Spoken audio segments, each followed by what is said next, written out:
अल्लज़ीना आमनू सल्लू अलैहि वसल्लिमू तस्लीमा।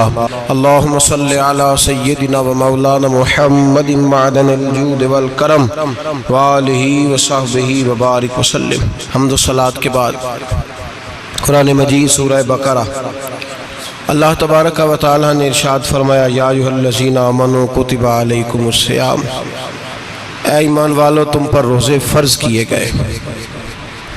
कमा कुतिबा अलल्लज़ीना मिन क़ब्लिकुम, उसी तरह जिस तरह तुमसे पहले लोगों पर फ़र्ज़ किए गए थे। लअल्लकुम तत्तकून, ताकि तुम परहेज़गार हो जाओ, मुत्तकी हो जाओ, अल्लाह से डरने वाले बन जाओ, गुनाहों से बचने वाले बन जाओ, अपनी ज़िंदगी को रब रसूल के अहकामात की रोशनी में गुजारने वाले बन जाओ। रोज़ा एक प्रैक्टिस है, एक मुजाहिदा है, एक जद्दोजहद है। जद्दोजहद किस चीज़ की? अल्लाह की रज़ा के मुताबिक अपने आप को ढालने की जद्दोजहद। सौम का लुग़वी माना होता है रुक जाना। हलाल रिज़्क सामने पड़ा है, हलाल मशरूब सामने पड़ा है, हलाल रिश्ता बीवी का मौजूद है, लेकिन इन सब चीज़ों से हालत रोज़ा में रुकना, अल्लाह की रज़ा के लिए रुकना, इसका नाम रोज़ा है। सौम का माना रुकने के हैं, परहेज करने के हैं, बचने के हैं। हर चीज़ मौजूद है लेकिन अल्लाह का हुक्म नहीं है, तो लिहाजा खा नहीं सकते। तो रब फरमाते जब जायज़ चीज़ें तू मेरी मर्जी के बगैर मेरे हुक्म के नहीं खा सकता, तूने रुकना है, तो हराम कैसे खा लेता है? अब जायज़ चीज़ के लिए तुझे हुक्म है, मैं कहूँ तो खाएगा, मैं कहूँ तो नहीं खाएगा। मैंने हुक्म दे दिया, जायज़ है, रोटी है, खाना है, गोश्त है, तेरी फ्रिज में पड़ा सारा कुछ, तू बाइख्तियार है, मुंह में दांत भी हैं, हजम करने को हाजमा भी है, भूख की शिद्दत भी है, पर मेरी इजाज़त के बगैर तू खा सकता। रोज़ा रख लिया, अब तुझे हुक्म नहीं कि तू खाए। जब जायज़ चीज़ मेरी मर्जी के बगैर नहीं खा सकता, तो नाजायज़ कैसे खाएगा? मेरे नबी पाक अलैहिस्सलातु वस्सलाम ने अपने खूबसूरत अल्फाज के अंदर इस मफहूम को बयान फरमाया। महबूब पाक सल्लल्लाहु अलैहि वसल्लम फरमाते, जिसने झूठ नहीं छोड़ा, गीबत नहीं छोड़ी, बुराई नहीं छोड़ी, अल्लाह को उसके भूखे प्यासे रहने की कोई ज़रूरत नहीं। वो काहे का रुका है? जब कोई काम तो उसने अल्लाह की रिदा वाला किया नहीं। रोज़ा रख के दगा कर रहा है, रोज़ा रख के झूठ बोल रहा है, रोज़ा रख के कम माप रहा है, तोल रहा है, धोखा दे रहा है, रिश्वत ले रहा है, फ्रॉड कर रहा है, हराम का माल इकट्ठा करके कहता है उसमें से चलो 10 देंगे भी पका देंगे। वो भाई जो काम अल्लाह ने तुझे करने का हुक्म दिया था, जब तू वो बजा ही नहीं ला रहा, मकसद रोज़ा ही तू हासिल ना, लअल्लकुम तत्तकून। रोज़े का मकसद ये है कि तू परहेजगार हो जाए। मेरे नबी पाक अलैहिस्सलातु वस्सलाम की बारगाह आली मर्तबत में 2 औरतें आईं। ये चीज़ें खा लो, कहने लगी महबूबा हमने रोज़ा रखा हुआ है। फरमाया नहीं, तुम्हारा तो रोज़ा नहीं है, हुजूर रखा हुआ है रोज़ा, सहरी से लेकर अब तक कुछ नहीं खाया, शाम तक भी नहीं खाएंगी। महबूब ने फरमाया जरा कह तो करो, उल्टी तो करो। कह की तो उनके हलक से खून भी निकला और गोश्त के लोथड़े भी निकले, फोटियां भी निकली। नबी पाक ने फरमाया वहां बैठ के तुमने अपने जानने वालों की गीबत नहीं की, चुगली नहीं खाई? खामोश हो गई, गर्दनें झुक गई। नबी पाक ने फरमाया तुमने कुरान नहीं पढ़ा कि जो अपने भाई की गीबत करता है वो मुर्दा भाई का गोश्त खाता है? तो गोश्त खा के भी तुम्हारा रोजा रह गया। किस तरह का रोजा है कि सब रोजा रख के ना रखने वालों पे तनकीद कर रहे हैं। तरावियां पढ़ के निकले हैं तो कहते हैं मैं अकेला ही नेक हूं, बाकी तो मोहल्ले में कोई पढ़ता ही नहीं। ये कैसा तेरा रोजा है कि तू रोजा रख के तो उसके मकसद को नहीं समझा? लअल्लकुम तत्तकून। रोजादार तो वो है कि रोजा रखा हुआ है, खाने भी से रुका है, पीने से भी रुका है, अमले ज़ौजिय्या से भी रुका है, फिर वो झूठ से भी रुके, गीबत से भी रुके, बदनिगाही से भी रुके, हराम खारी से भी रुके सारी चीजों से। ये बतलाइए कि रोजे की हालत में अपनी बीवी के पास जाना मना है, तो गैर महरम को देखना जायज है? हमारे टीवी पे मैंने पहले भी कहा था कि हम ठेकेदार और जिम्मेदार नहीं है मजहब के। यहाँ हमारे आने से पहले भी कोई बैठा था, हम मरेंगे तो यहाँ हमसे बड़े बड़े नेक लोग बैठेंगे। कोई बंदा जिम्मेदार नहीं है। बड़े बड़े कज कुला साहिब जुब्बा दस्तार, बड़े बड़े साहिब बसीरत आइमा फुकाहा उलमा जुआमा नुकाबा सूफिया औलिया गौस कुतुब अब्दाल औताद कुतुबुल अख्ताब, जाने कौन कौन आए, उलमा आए, मुफस्सिरीन आए, मुहद्दिसीन आए, गुजर गए। हम तो खाक नशीन लोग हैं, थोड़ा काम करने वाले, थोड़ी सलाहियत रखने वाले। लेकिन भाई अगर करते हैं तो एक काम करते हैं, साथ दूसरा नहीं करते। ये किस तरह का दीन सिखाने लोग निकले कि शव्वाल से लेकर शाबान तक गाना सुनाया जाएगा, शाबान से लेकर शव्वाल तक नाच गाना किया जाएगा, शव्वाल से लेकर शाबान तक धमा चौकड़ी होगी, रमजान आएगा तो हदीसें सुनाई जाएंगी, रमजान आएगा तो लोगों को कुरान पढ़ के सुनाया जाएगा। ये मजहब बाज नहीं है कि गवैये मजहब सिखाएंगे, एक्टर मजहब सिखाएंगे। ये मजहब बाज नहीं है कि एक गिलास के अंदर पहले शराब पी लो, फिर उसी गिलास में रमजान आए तो शहद बांटना शुरू कर दो। ये बाज नहीं, ये मेरे रसूलुल्लाह का मजहब है। अगर तुम्हें शौक है दीन सीखने सिखाने का, यकम रमजान को तौबा करो और कहो कि हम टीवी पे बैठ के हदीसें सुनाएंगे तो सारा साल सुनाएंगे, और जिस जुबान से हदीस निकलेगी फिर उससे कभी गंदा गाना नहीं निकलेगा, फिर कभी नाच गाना नहीं होगा। ये कौन सा मजहब है जो बीबियां सिखा रही हैं? ये कौन सा दीन है जो औरतें सिखा रही हैं? मेरे रसूल पाक सल्लल्लाहु ताला अलैहि वसल्लम का वो मजहब है कि मेरे आला हजरत फाज़िल बरेलवी रहमतुल्लाह अलैह ने फरमाया, मर्द के लिए जायज नहीं कि वो औरत की जुबान से मिलाद भी सुने, नात भी सुने। मर्द के लिए जायज नहीं, मर्द को मर्द सिखाएगा, औरत सिखाएगी तो औरतों को सिखाएगी। बेशक आप सवेरे फतवा दीजिए कि छोटी सी मस्जिद में बैठ के, छोटे से कोने में बैठ के छोटा सा मौलवी, और वहां तो इतने इतने बड़े मुफ्ती टीवी पे बैठे हुए, वो गलत है तो सही है कैसे हो गए? सुनो, मेरे नबी पाक अलैहिस्सलातु सलाम के मजहब का हुस्न ये है कि इस्लाम कहता है एक नजर बीबी को देखा किसी ने गलती से तो माफी हो जाएगी, दूसरी नजर शहवत से देखा तो हराम है उसके लिए। वो पाकिस्तान का मौलवी हो या सऊदी अरब का शाह हो, किसी के लिए औरतों के बीच फिरना उठना बैठना जायज है। मेरे नबी पाक सल्लल्लाहु ताला अलैहि वसल्लम ने फरमाया है, मैं औरतों से मुसाफा करने नहीं आया। और मेरे नबी पाक सल्लल्लाहु अलैहि वसल्लम ने फरमाया है, हुजूर फरमाते लेकिन ना कुत्ता बिल्कुल नापाक नहीं होता, कुत्ते का थूक नापाक होता है, या कुत्ता गीला हो जाए तो नापाक होता है, लेकिन खिंजीर सारा नापाक होता है, कुल नापाक है खिंजीर। नबी पाक ने फरमाया खिंजीर भी हो और गंद में लिथड़ा हुआ भी हो, पेशाब में लिथड़ा हुआ हो, गोबर में लिथड़ा हुआ हो, पखाने और फुजले में लिथड़ा हुआ खिंजीर हो, उसका जिस्म तेरे साथ टकरा जाए तो इतना बुरा नहीं जितना गैर महरम औरत का वजूद तेरे साथ टकरा जाए तो बुरा है। इस हद तक मेरे नबी पाक सल्लल्लाहु और गुंबद के मामले में फतवा देने वाले, या रसूल अल्लाह कहने पर कुफर का फतवा देने वाले और बड़ी बड़ी बातें करने वाले खामोश क्यों हो गए? या अय्युहल्लज़ीना आमनू ला तत्तखिज़ुल यहूद वन नसारा औलिया। रब फरमाता है यहूदियों और ईसाइयों को दोस्त ना बनाओ, ये तुम्हारे दोस्त हो सकते, ये तुम्हारे सज्जन हो सकते। जब अर्श का मालिक कह रहा है सज्जन नहीं हो सकते तो तू दोस्ती की बात कैसे बढ़ा रहा है? या रसूल अल्लाह हमारे सज्जन कौन हो सकते हैं? फरमाया तुम्हारा दोस्त वो हो सकता है जो मोहम्मद अरबी का गुलामी करने वाला हो, जो रसूलुल्लाह की नौकरी करना हो दोस्त होगा। दूसरा दोस्त हो सकता? कोई एक्टर मजहब नहीं सिखाएगा, कोई गवैया मजहब नहीं सिखाएगा। हजरत जनाब सैयदना जुनैद बगदादी, बगदाद के पीर से किसी ने पूछा था आज से 1100-1200 साल पहले, वो तो जमाना वैसे नेकी और परहेजगारी का था, का बाबा जी मर्द और औरत नेक हो, बगैर पर्दे के, बगैर हिजाब के, बगैर दीवार के बैठकर एक दूसरे को दीन सिखा सकते? हजरत साहब बताइए, मर्द और औरत नेक हो तो बगैर पर्दे और हिजाब के एक दूसरे को दीन सिखा सकते हैं? तो हजरत जुनैद बगदादी फरमाने लगे सिखाने वाला हसन बसरी हो और सीखने वाली राबिया बसरी हो तो फिर भी बगैर पर्दे के बैठने की इजाजत नहीं। तो मुफ्ती साहब को इजाजत किसने दी? मौलाना साहब को इजाजत किसने दी? बड़ा वो नहीं होता जो टीवी पे ज्यादा आता है, बड़ा वो होता है जो रसूलुल्लाह के दीन पे अमल ज्यादा करता है। हजरत अब्दुल्ला इब्ने मसूद रदी अल्लाह ताला अन्हु फरमाते ज्यादा बातें करने वाला आलिम नहीं होता। हुजूर फिर आलिम कौन होता है? फरमाया पढ़ो कुरान, इन्नमा यख्शल्लाह मिन इबादिहिल उलमा। फरमाया बड़ा आलिम वो होता है जो अल्लाह से ज्यादा डरता है। इसलिए कि रब फरमाता है मेरे बंदों में से जो आलिम वो है जो अल्लाह से ज्यादा डरते हैं, खौफ रखते हैं। तो मेरे भाई रमजान अल मुबारक में बचना है, परहेज का वक्त है।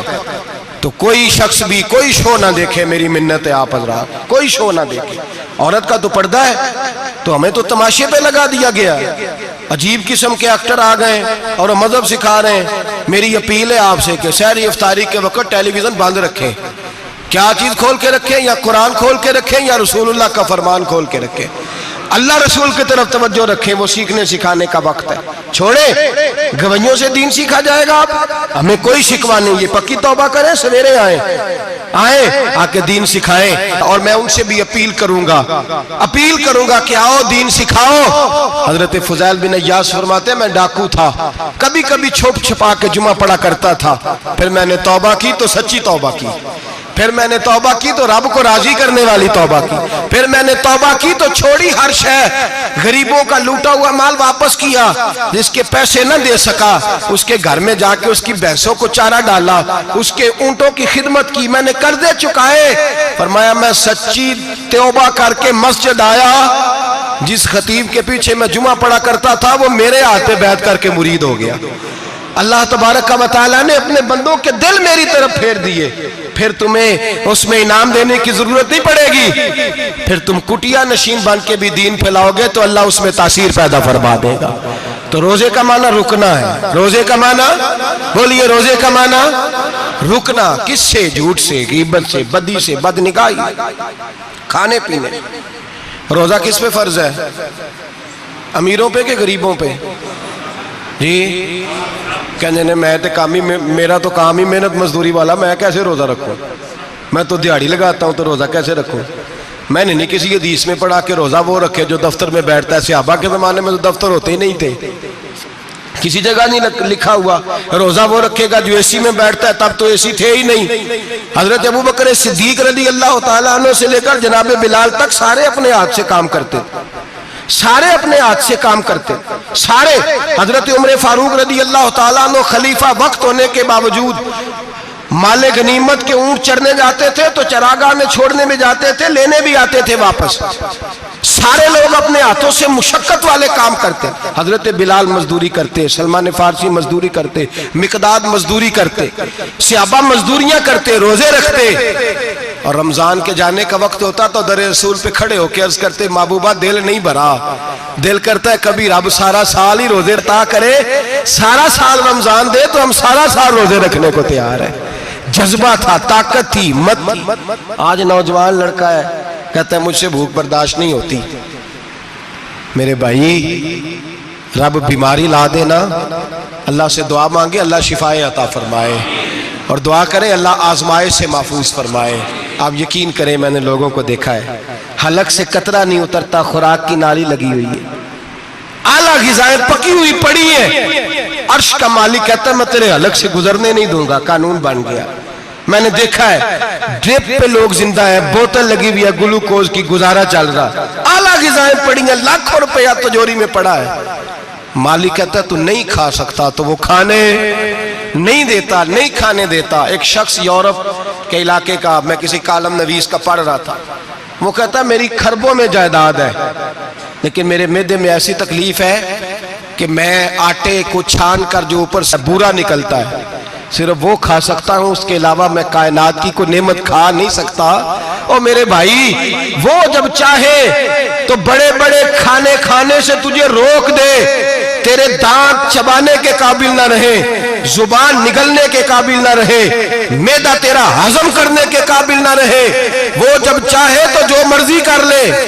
वो कहता चल तू मेरी मर्जी पे चल ना, 1 महीना मेरे कहने पे ना खा, 1 महीना मेरे कहने पे ना खा, तो या अल्लाह तू क्या करेगा? फरमाया सौमु तसहु, मेरे नबी पाक ने फरमाया तुम रोजे रखो अल्लाह तुम्हें सेहत अता फरमा देगा, अल्लाह तंदुरुस्तियां दे देगा, शिफाएं दे देगा। तुम रोजे रखो अल्लाह तुम्हें, सुभान अल्लाह, अल्लाह तुम्हें अल्लाह ताकत देता है, हिम्मत देता है, अल्लाह हिम्मत देता है। मैंने देखा है, मैंने बुजुर्गों को देखा है, ज़ईफ लोगों को देखा है, कमजोर लोगों को देखा है, मैंने देखा है रोजे रखते हुए, मजदूरों को देखा है रोजे रखते हुए।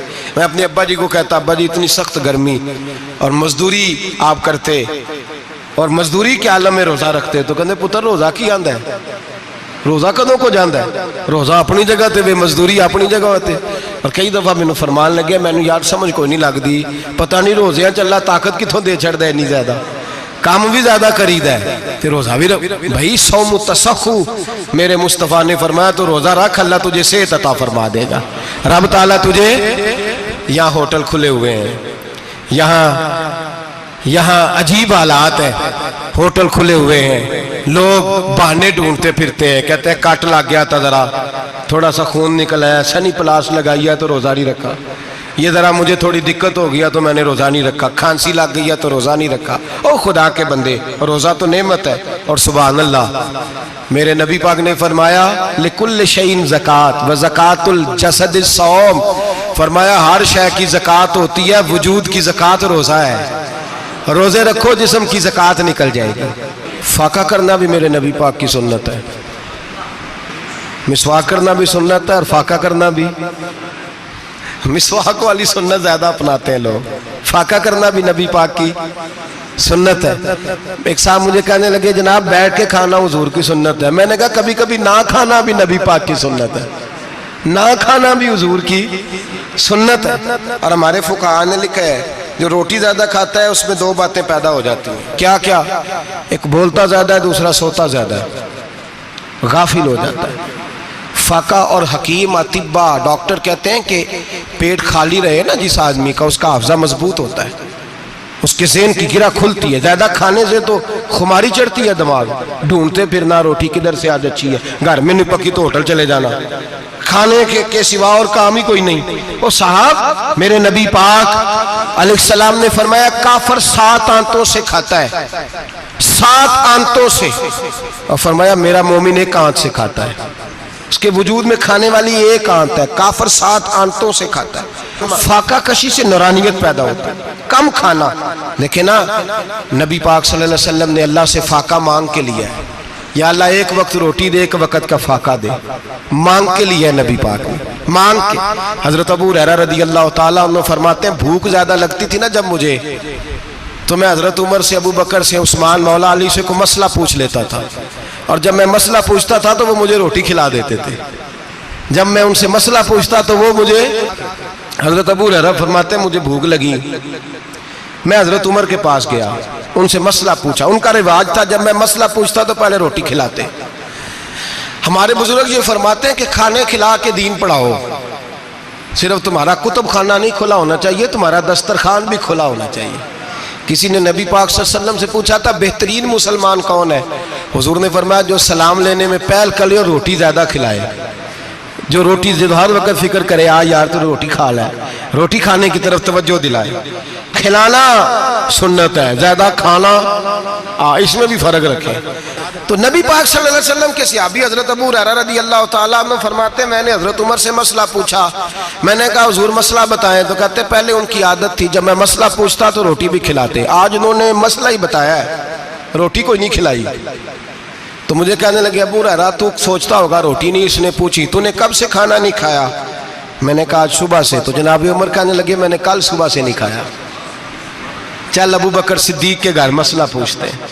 कहते जनाब सिद्दीक अकबर के दरवाजे पे गए, जाकर के उनसे मसला पूछा। उनकी भी आदत थी जब कोई मसला पूछने जाते तो दस्तरखान बिछा लेते, कहते आओ रोटी भी खिलाता हूँ मसले भी बताता हूँ। कहते हैं गए तो उन्होंने भी मसला बताया, रोटी कोई ना पूछी। तो कहने लगे उमर अबू हुरैरा तुम लोगों ने कल परसों से नहीं ना खाया होगा। और अबू बकर को 4 दिन गुजर गए हैं, थोड़ा सा दूध मिला है या खजूर मिली है, रोटी कोई नहीं मिली। चलो दरे रसूल पे चलते, आओ हुजूर की बारगाह। कहते हैं नबी पाक की बारगाह में आए, हुजूर ने चेहरे देखे, करीम से मसला नहीं पूछना पड़ा। मेरे मुस्तफ़ा करीम ने फरमाया भूख लगी हुई है तुम तीनों को, 3-4 दिन हो गए। अल्लाह के रसूल ने फरमाया मुझे पूरा हफ्ता हो गया है। सबब कुछ और है जिसको तो खुद समझता है। जवाल बंदा ए मोमिन का बेजरी से नहीं, भूख नुकसान का वजह नहीं बनी, वजह कोई और बनी है। रिश्वतें जो बाजार गर्म हुए हैं लूट मार के, ये रोटी के लिए नहीं, ये ज्यादा खाने के लिए, ये बैंक बैलेंस के लिए गर्म है। ये लूट मार का मकसद कोठियां बनाना है, रोटी का तो रब करीम का वादा है। जो रोज रोता है शाम को कि मेरा कारोबार कोई नहीं, असल में कहता है बंगला कोई नहीं, असल में कहता है कार कोई नहीं, पजारो कोई नहीं, रोटी तो अल्लाह अता फरमाता है, उसका वादा है। फरमाया हुजूर ने 3 दिन बीत गए, चलो मेरा बेतकल्लफ सहाबी है अबुल हसन अंसारी, वो बड़े नसीब वाले होते हैं जिनको मेरे नबी पाक खुद कहते थे कि तेरी फलानी जिम्मेदारी है। इस जमाने का तो किसी को कह दिया जाए ये तेरी जिम्मेदारी है तो कहता है ये तो फटीके डालने लग गया, यहां से तो छुट्टी कर जानी चाहिए। खुश होते थे सहाबा के हमारी जिम्मेदारी लगी। कहते हैं हजरत अबुल हसन अंसारी के घर गए, नबी पाक ने फरमाया भूख बड़ी लगी है, खाना ला। कहते हैं हुजूर ने उसे कहा तो उस आदमी को तो वजद ही हो गया, उसने कहा मेरे इतने नसीब कि हुजूर का ये खाना खिला। आओ देखो दुनिया वालों, आज जो सबसे ज्यादा इज्जत वाला है वो मेरा मेहमान बना हुआ है। फरमाते हैं वो दौड़े गए, बकरी उठाई, जिबा की, बीवी को कहने लगे रोटी तैयार कर, उधर खजूरें तोड़ी, अंगूर तोड़े, कहने लगे हुजूर आप जब तक तनावुल करें तब तक खाना पक जाता है। हजरत उमर कहते हैं रोटी पक के आई, बड़ा प्यारा गोश्त, बड़ा अच्छा सालन, बड़ा खूबसूरत खुलूस वाला खाना। फरमाते हैं मैंने बड़ा ही खाया। नबी पाक ने ना एक रोटी ली और छोटी चपाती, थोड़ा थोड़ा सालन कोनों से, और जब नबी पाक ने खा लिया तो हुजूर की आंखों में आंसू आए। हजरत अमर कहने लगे हुजूर रोए क्यों?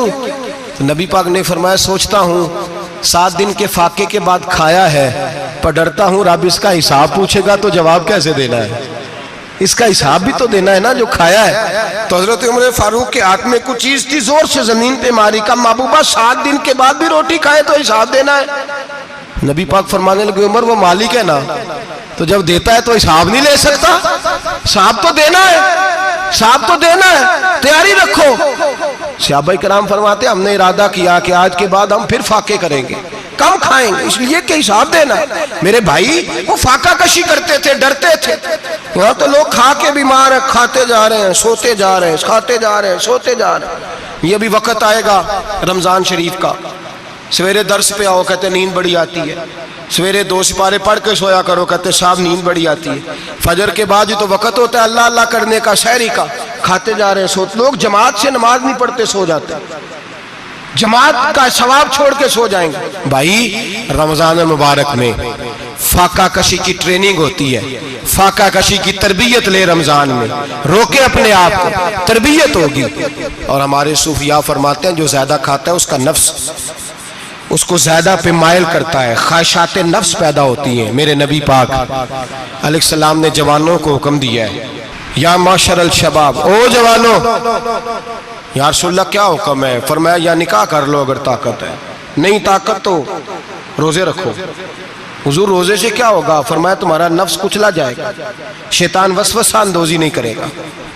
आज नौजवान बढ़ बढ़ के खाता है, बहुत ज्यादा खाता है, कभी इस होटल से खाता है, कभी उस होटल से खाता है। इतना ज्यादा खाएंगे तो नफसानी कुव्वतें उछल करके आएंगी, मुश्किल हो जाएगा। शादियां देर से होती हैं, माँ बाप आंखें बंद करके बैठे हुए हैं। अगर माँ बाप की जिम्मेदारी हो और माँ बाप निकाह ना करे तो नबी पाक ने फरमाया बच्चे गुनाह करेंगे तो जितना गुनाह बच्चे को उतना बाप को भी होगा। तो माँ बाप चुप है, दूसरा शादी मुश्किल बड़ी है, महंगी बड़ी, और तीसरा नहीं कर रहे कुछ लोग तो रोजे भी नहीं रख रहे। तो रमजान उनके लिए भी वक्त है, नफसानी कुव्वतें कुचली जाएंगी। खाना जितना कम खाया जाएगा उतना वजूद के अंदर नफसानी ख्वाहिशात कम पैदा होंगी। तो रमजान तो प्रैक्टिस है मुजाहिदे की, दीन की। और दूसरा मेरे हबीब पाक सल्लल्लाहु अलैहि वसल्लम ने फरमाया है, हुजूर फरमाते हैं कि रमजान और कुरान का आपस में रिश्ता है। कुरान पाक कितना पढ़ना चाहिए रोजाना? ज्यादा से अल्लाह जज़ा दे, उम्मीद है आप ज्यादा से ज्यादा ही पढ़ते होंगे। भाई सुने, हदीस मुबारका में नबी पाक ने फरमाया रमजान और कुरान दोनों मिल के ना, बड़ी प्यारी हदीस है, फरमाया दोनों मिल के अल्लाह की बारगाह में मेरी उम्मत की सिफारिश करेंगे।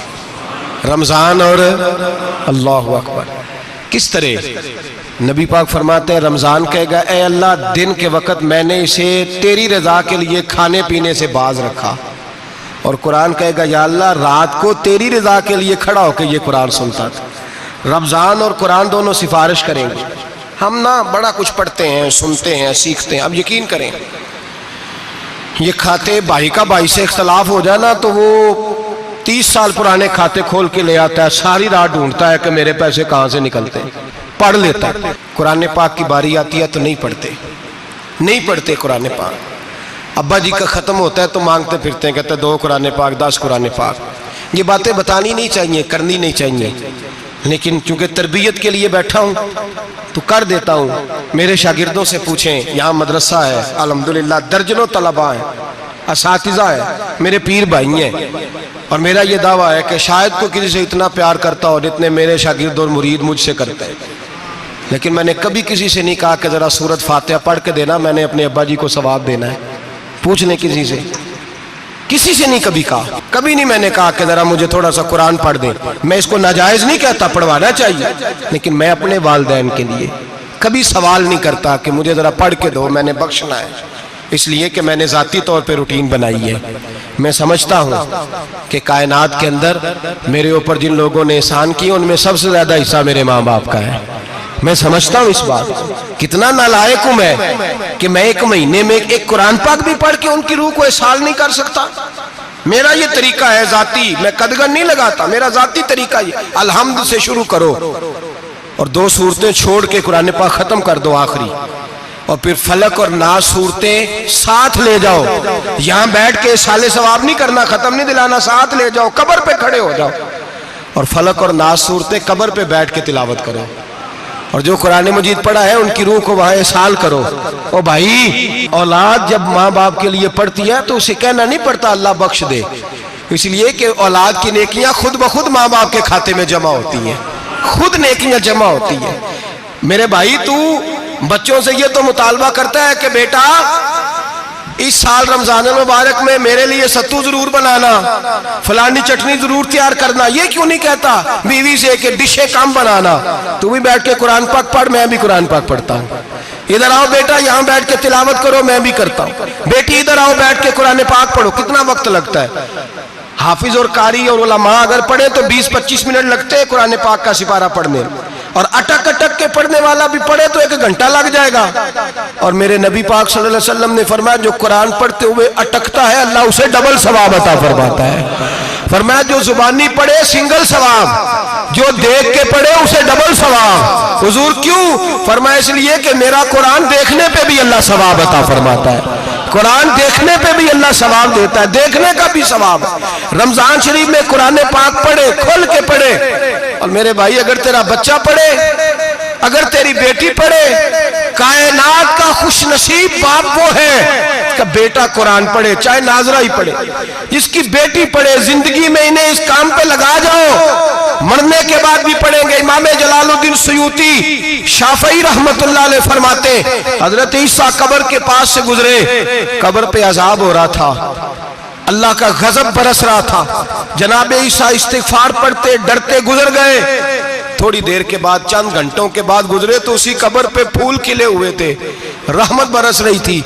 हजरत ईसा अलैहिस्सलाम अर्ज करने लगे, मौला तू बेनियाज है, मेरी ताकत नहीं तेरे कामों में बोलने की, पर अभी तो यहाँ अजाब हो रहा था, अभी रहमत बरस रही है। जनाब ईसा कहते हैं आवाज़े खुदाबंदी आई, ईसा बंदा बड़ा गुनाहगार था, पापी था, मुजरम था, खताकार था, लेकिन जब इसका इंतकाल हुआ, इसकी बीवी हामला थी, उसके पेट में बच्चा था, बच्चा इसके इंतकाल के बाद पैदा हुआ।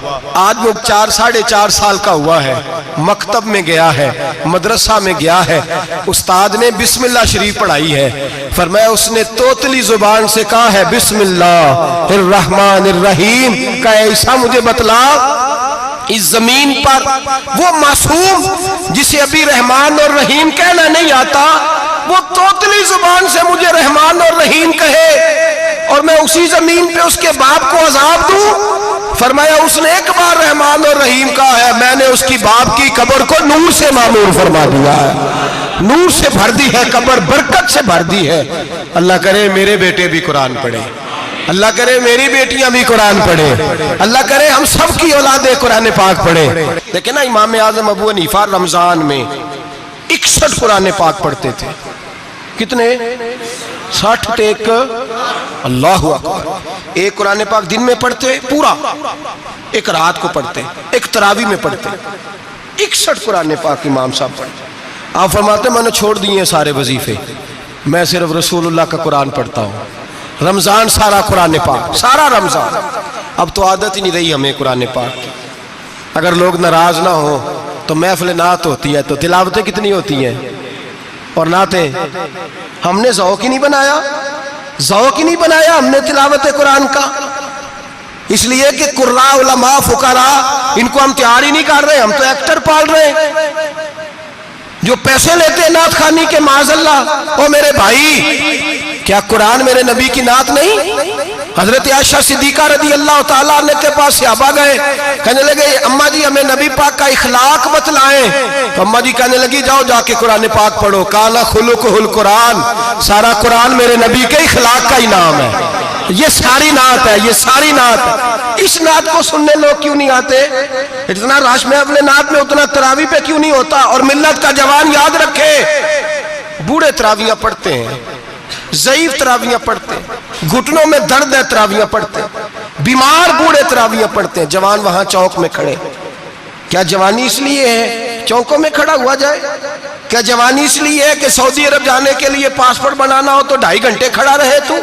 शनाख्ती कार्ड के दफ्तर तू खड़ा रहे, प्रोटेक्टर के लिए खड़ा रहे, काफिरों के सामने कासा लेसी करने के लिए तू खड़ा रहे, तू नौकरी पे जाए तो सारी रात खड़ा रहे, और तू कुरान के लिए खड़ा नहीं होता? मेरे महबूब ने फरमाया मन कामा ईमानन व इहतिसाबन गुफिरा लहु मा तक़द्दम मिन ज़ंबि। फरमाया जो रमजान मुबारक में अल्लाह की रिजा के लिए गुनाहों की माफी के इरादे से कयाम करेगा, रातों को इबादत करेगा, अल्लाह उसके पिछले सारे गुनाह माफ फरमा देगा।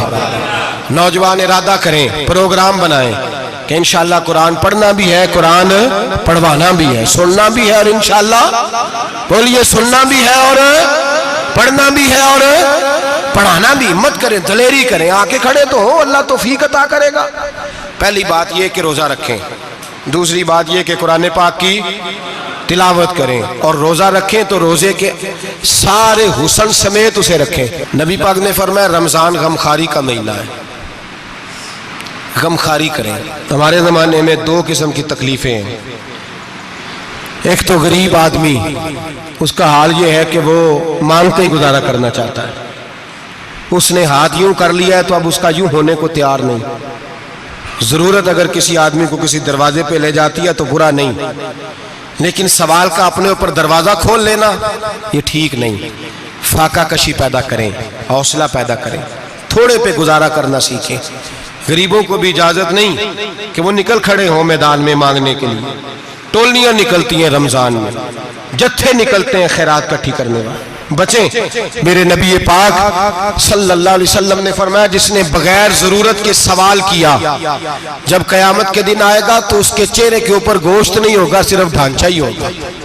इतनी भयानक सूरत में आए, बगैर अशद जरूरत के सवाल न कर, कभी सवाल न कर। और अमीरों से गुजारिश है कि रमजान हमदर्दी का महीना है, हमदर्दी करें तो सामने वाले की इज्जत का भी ख्याल करें। ये बात दुरुस्त है कि गरीब सियाना नहीं होता, इसलिए कि जिसकी जेब में पैसे नहीं होते भाई उसे अकल भी नहीं होती। जिसके घर कार नहीं होती उसे चलाने का तरीका, जिसके घर ओवन नहीं होता उसे चलाने का तरीका भी नहीं आता। जिसके घर में चीजें होती हैं उसे चलाना भी आ जाता है। जिदे घर दाने उदे कमले भी उसके सियाने हो जाते हैं। तो चौधरी साहब, सेठ साहब, नवाब साहब आटा तकसीम करते हैं, खड़े होके फोटो खिंचाते हैं, फेसबुक पे देते हैं, और एक आटे का थैला और 10 अखबारों में फोटो। अल्लाह से डरें। रमजान हमदर्दी का महीना, हमदर्दी का। गरीब को दें तो उसकी इज्जत को रुसवा ना करें। मेरे नबी पाक अलैहिस्सलाम के सहाबी हजरत अब्दुल्ला इब्न उमर रदी अल्लाह ताला अन्हु ढूंढ के लाते थे मिस्कीनों को, ढूंढ के, और जब लाते थे तो अपने दस्तरखान पर बिठाकर अपने साथ अफ्तारी कराया करते थे। और फिर फरमाया अल्लाह ताला ने लन तनालुल बिर्रा हत्ता तुनफिकु मिम्मा तुहिब्बून, अल्लाह के रास्ते में वो चीज देनी है जो तुम्हें ज्यादा प्यारी हो। कौन सी चीज जो तुम्हें, मैं थोड़ा सा बेबाक हूँ, बाज दोस्तों के साथ, सब के साथ नहीं। एक दोस्त मदरसे में घी देने आए एक दफा, तो वो वाला घी दे गए जो सबसे सस्ता था। तो मैंने कहा मुझे दयानतदारी से बचाए, आप यही खाते हैं घर में? कहने लगे नहीं। तो मैंने कहा फिर हमने बच्चे मारने के लिए तो नहीं ना रखे हुए, क्या वो वाला घी अल्लाह के रास्ते में प्यारी चीज दे रही है ना, इसलिए गले गले नोट लोग मस्जिद के गले में डाल जाते हैं, फटे हुए डाल जाते हैं, कहते हैं जोड़ लेंगे मौलवी साहब। और खुदा के बंदे प्यारी चीज देनी थी तूने, और तूने उसका तर्जमा उल्ट कर लिया है। समझ ले, रमजान अल मुबारक में किसी गरीब की मदद करनी है तो साथ उसकी इज्जत भी करनी है। नबी पाक अलैहिस्सलाम के दरवाजे पर जब से, ये जुमला एक है लेकिन बड़ा कीमती है, सहाबा कहते हैं जब हम दरवाजा रसूल पे जाते थे खैरात भी मिलती थी और इज्जत भी मिलती थी। खुद भीख दे खुद ही कहें मंगते का भला हो, खैरात भी मिलती थी और इज्जत भी मिलती थी। नबी पाक साथ इज्जत भी देते थे, मिस्कीन को गरीब को दें और खैर खाई करें। जूते बेचने वाले जूतों के रेट सस्ते करें, कपड़ा बेचने वाले कपड़े का रेट, दर्जी साहब भी रेट सस्ता करें, दुकानदार भी चीजों का रेट, हकीम साहब पैसे कम लें, डॉक्टर पैसे कम करें, हुकूमत निर्खों में कमी करे और ये काम इज्तिमाई तौर पे करे। मेरे नबी पाक ने फरमाया रमजान गमखारी का महीना है, इसमें गमखारी करनी है, दूसरे का ख्याल करें, इशार करें, कुर्बानी करें। यहाँ हर चीज का रेट बढ़ जाता है रमजान शरीफ में। हर आदमी कहता मेरा सीजन आ गया है, तवज्जो बढ़ाएं, ख्याल करें, गमखारी का महीना है। और फिर आप लोगों से ये भी गुजारिश है कि रमजान मुबारक का जब महीना आए तो जिस आदमी के साथ नेकी करनी है वक़्त पे करें। किसी गरीब को पैसे देने हैं, कपड़े देने हैं तो यकम रमजान को दें। मैं अक्सर दोस्तों से पूछता हूँ, मैं कहता हूँ कारी साहब नूं जोड़ा कदों देंदे हो? कहते 27 वाले दिन। मैं क्या मैनूं लग गई समझ, तुहाडी साजिश है किधरे सुहा के पा ना लवे। एवं मौलवी चौधरी साहब के नाल दे कपड़े पा ले तो कितने लिखे है इनू देना है 27। तुसीं दसो 27 वाले दिन को दर्जी सी के देंदा है, उन्होंने 3 गुना भी पैसे दईए तो कहता जेडे बाकी ने उन्होंने नहीं बटन पे लगते मेरे को, कितों जोड़ा सी के। तो किस दिन देते हो कारी साहब को? क्या मकसद है? पहनने के लिए दे रहे हो या इसलिए दे रहे हो कि ना पहन सके? तो भाई आप जब किसी को कुछ चीज देंगे तो कब देंगे? जब वो इस्तेमाल कर सके। गरीब को लोग फतराना देने जाते हैं ईद से 1 दिन पहले, तो क्या करेगा उसका? वो ना तो कपड़े खरीद सका ना रोटी ला सका। बल्कि मेरे हज़रत साहब फरमाते हैं रमजान से पहले दे दो, रमजान की नीयत करके रमजान से 1-2 दिन पहले दे दो, अल्लाह रमजान जितना सवाब ही अता फरमाएगा। रमजान से पहले दो जिसको कुछ है दिन, कबल अज़ वक़्त तैयारी करो। और मेरे क़िबला साहब फरमाया करते अपने कपड़े बाद में, गरीब के बच्चों के कपड़े पहले, अपने घर की ज़रूरियात बाद में, गरीबों की ज़रूरियात इसलिए कि अल्लाह पाक ने उनका रिज़्क भी हमारे घर भेज दिया है। हमारी ड्यूटी लगाई है कि तुमने बांटना, बांटने वाले बनो। और ये ज़हन बनाए कि पता नहीं किसका हिस्सा था जो अल्लाह ने मेरे घर भेजा, ये ज़हन बना के बांट। और जिसको देने जाए, हाँ आपको इजाज़त है थोड़ा बहुत पता करने की, लेकिन थोड़ा बहुत तफ्तीश करने की इजाजत, बाल की खाल उतारने की इजाजत। मैंने देखा है लोग गरीबों का इंटरव्यू लेते हैं, तेरा तो फलाना कमाने वाला नहीं, तेरा तो फलां बच्चा। ओ भाई बहुत सारे गरीब ऐसे हैं, बड़े हैं जो कमाने की कोशिश करते हैं लेकिन उनका सबब नहीं बनता। हाँ हाँ है ऐसे लोग जो सऊदी अरब चले गए हैं, कहते हैं तेरा तो फलां बाहर नहीं गया है, गया है, लेकिन सारे सऊदी अरब जाने वाले भी माल कमाने की ताकत नहीं रखते। कई वहां भी बैठ के बेचारे कर्जों में उलझे हुए हैं, वहां वालों के जुल्म का शिकार है, बहुत सारी आजमाइशों में। तू तफ्तीश करता है। मेरे इमाम शाफी का एक जुमला अगर आपको याद रह गया तो बात बन जाएगी। इमाम शाफी रहमतुल्लाह, बल्कि हजरत गौसे आजम जिलानी के पास वो बात आपको ज्यादा फायदा देगी। हजरत गौसे आजम जिलानी को उनका एक मुरीद समझाने लग गया, कहने लगा हजरत जी आप सबको ही देते रहते हैं, हर बंदा मुस्तहिक नहीं होता, जरा टटोल के दिया करें। तो गौसे आजम जिलानी फरमाने लगे भाई मुझे तो लगता है तू भी उन चीजों का मुस्तहिक नहीं था जो अल्लाह ने तुझे अता कर दी है। पहले तू बता, तू मुस्तहिक था? तुझे अपनी हैसियत औकात का पता है जो अल्लाह ने तुझे दे दी है? ताकत थी, क्वालिटी थी, तेरे अंदर वो सलाहियत थी। रब ने तो नहीं तेरी तफ्तीश की कि तू काबिल है कि नहीं, तू अल्लाह के बंदों की तफ्तीश करता पड़ता है।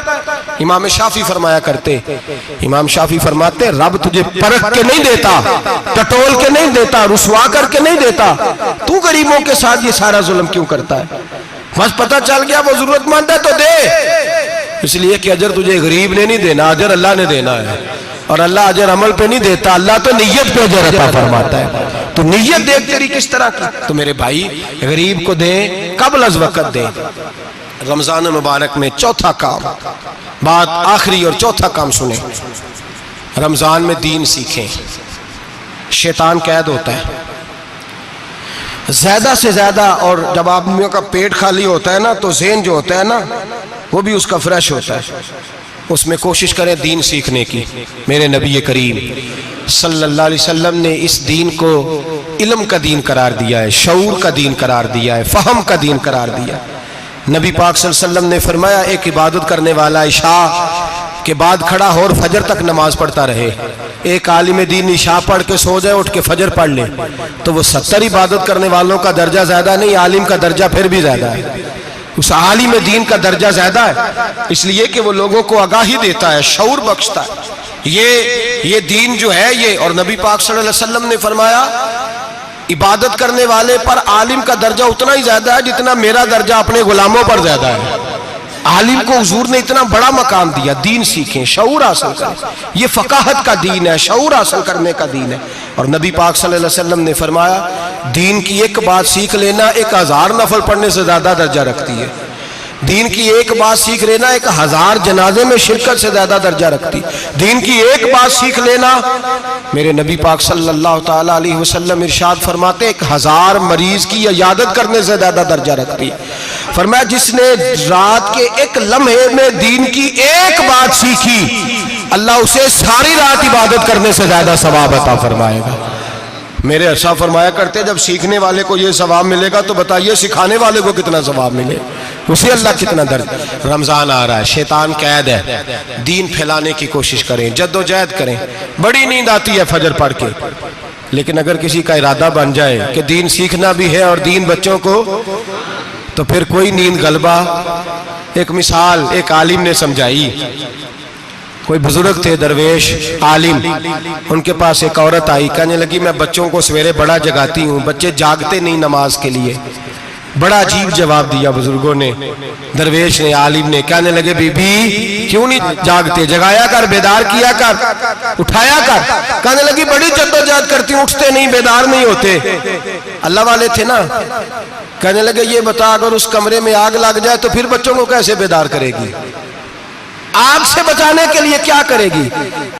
फिर तो बालों से पकड़ भी घसीटना पड़ा तो घसीट के कमरे से लाऊंगी, फिर तो चोटें लगती हैं तो लग जाए, फिर मैं परवाह नहीं करूंगी।